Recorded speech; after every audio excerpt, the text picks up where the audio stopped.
churches burning all over Canada, is it because Canadian Catholics had mass graves of Native Canadians? Well, we'll find out today with Kennedy Hall, who's on to talk about this topic and more. Which reminds me, why are we talking to Kennedy? It's always negative and oppressive. I'm teasing. Well, yeah, when you see the beard, you go, okay, I'm going to be depressed after this. I'm teasing. But it is a very serious story.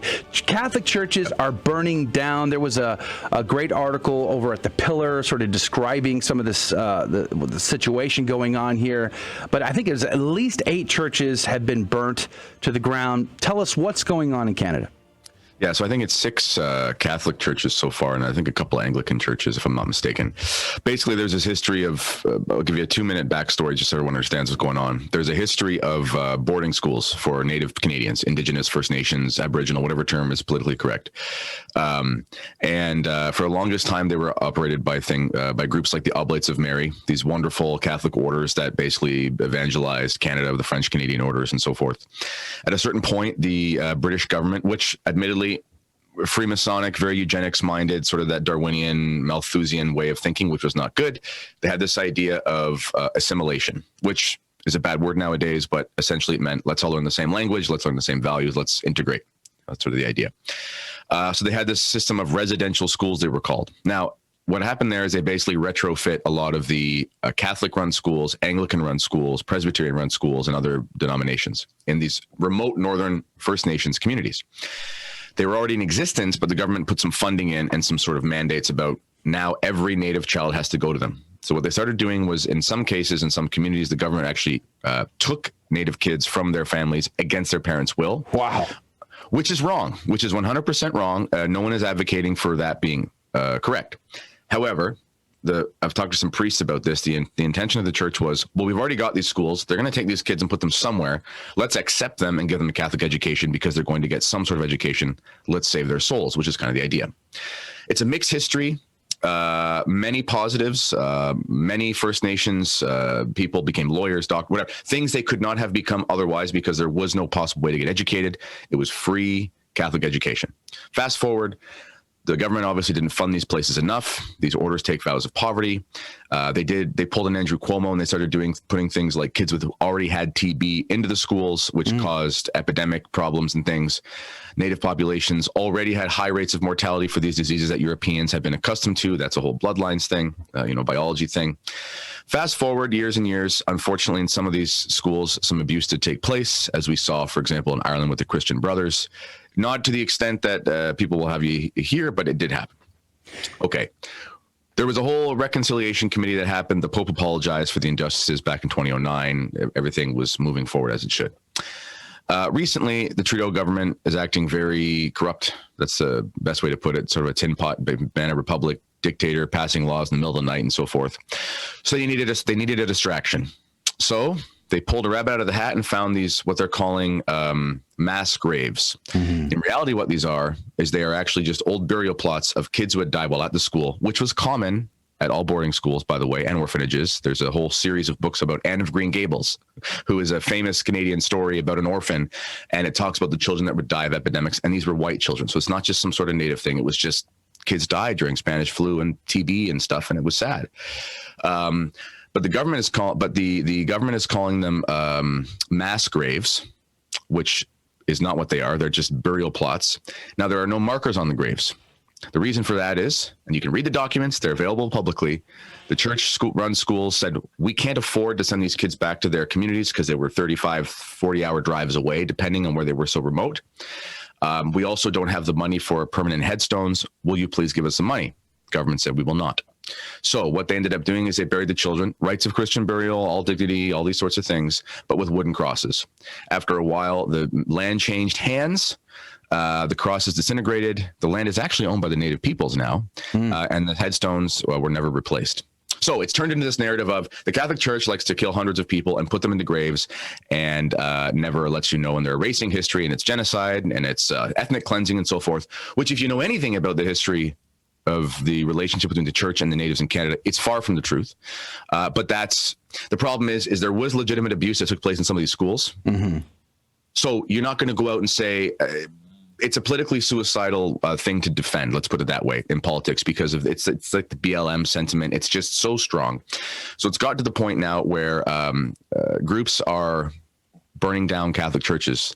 It actually counts as terrorism under Canadian law, but no one will say that in politics.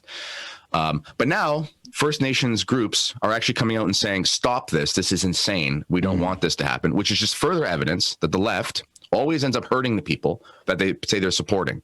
Because another thing as well, all these churches that have been burned are on predominantly native land. There are many native people in Canada who are still devout Catholics, French Canadian heritage and so forth. And they're burning down their own churches. So just like we saw with BLM and all these groups last year, they're doing things that are actually harming the people in their communities that they're purporting to support. And that's sort of what it is right now. But it's really tough for Catholics now in Canada, because I've literally heard people say, these were mass graves that the priests used to kill the children that they had illegitimately, and they didn't want any evidence. That's literally like and no one no one in government is speaking up and saying that's absurd. So that's the narrative that gets out there. Pandora's out of the box, and you can't put it back. That's the thing that surprises me the most. Kennedy Hall's our guest. He's with the Fatima Center. We're talking about the churches burning down in Canada here. And what surprises me, especially among the bishop's statements in Canada, there seems to be almost no pushback on this narrative of mass graves. Mass graves leave an image in the mind of mass murder. Yes. And that is not at all the case. As you stated, these are children who died. They were given rites of burial, given a wooden cross, which is long since gone. But nobody's even pushing back on that. I'm even looking at the Pope's statement, which he says, I join Canadian bishops and the whole Catholic Church in Canada in expressing my closeness to the Canadian people who have been traumatized by this shocking news. I mean, as you said, Benedict XVI apologized in 2009. Trudeau is asking for Pope to come to Canada and apologize personally. But it seems to me like we can call a spade, something we like to do on this show, and yet also say, hey, hold on. This mass grave notion is really inappropriate. It's wrong. A mass grave is a giant hole in the ground where you put people you've executed or something. Right. This is just a graveyard. Like, if you were to drive by a cemetery, you say, look at that mass grave. No, it's a graveyard. There are separate plots, and they haven't dug. Anyway, it's a big mess. The problem is, though, people say, oh, you're trying to excuse bad things that happen. No. If you want to know what I think should happen when abuse takes place, I can't say it on air because I think the punishment should be so severe. Okay. Sure. So, but that's not what this is about. This is about a separate thing. This is not about the abuse. The problem is, though, this is the economy of grievance. We literally had a thing called the Truth and Reconciliation Commission. It was actually a really good thing. Native leaders, church leaders got together. They did a bunch of research with anthropologists, and they went through all these things, and they had actual reconciliation. I remember watching the release of the statements in late 2014 live, and one of the Native gentlemen who was in charge came out and said, I'd like to thank the Catholic Church. I'd like to thank Pope John Paul II, and so on and so forth, because this was great, this was great, this was great. That was the actual commission. Wow. This information was already worked out by 2015. You can read the report. LifeSite did a good release on that. And but it's the same as the reparation talk in America, for the African American history and so forth. It's the same Marxist ploy, and it's a distraction that Trudeau is using because the coronavirus narrative is falling apart in Canada. It's turning out that there are literally labs in Winnipeg that were selling Ebola and other viruses to Wuhan, and that's under his watch. It's as corrupt as you can imagine. It makes Fauci look like a Boy Scout, and so that's what they're doing to distract. So who exactly is burning down the churches, though? Because, I mean, we see in America, it's very clear who's doing what actions. We know we have BLM, we have Antifa, we know who's in charge of what. But who is burning down the churches in Canada? Is it Native peoples? Is it just random people? Who's doing this? Well, no information has been specifically released. As much as the RCMP, the police will say, is it looks suspicious. Oh, yeah, it looks suspicious. Yeah. But it seems that in some places, there's word that it's like Native young men or something sort of doing this. But their own people are saying, stop, this is my church. I mean, these are churches where like Native people have grown up, had their weddings, baptized, confirmation, so forth. And they're like, well, you just burned my entire family memory. So what's wrong with you?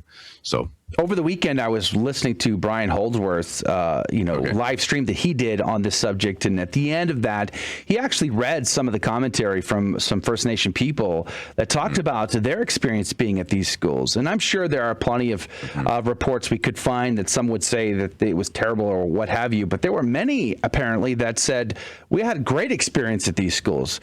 They gave us a solid education. They taught us life skills. It was really, really good, very, very positive. So it seems to me like we do see a sort of a common thread around the world of revisionist history.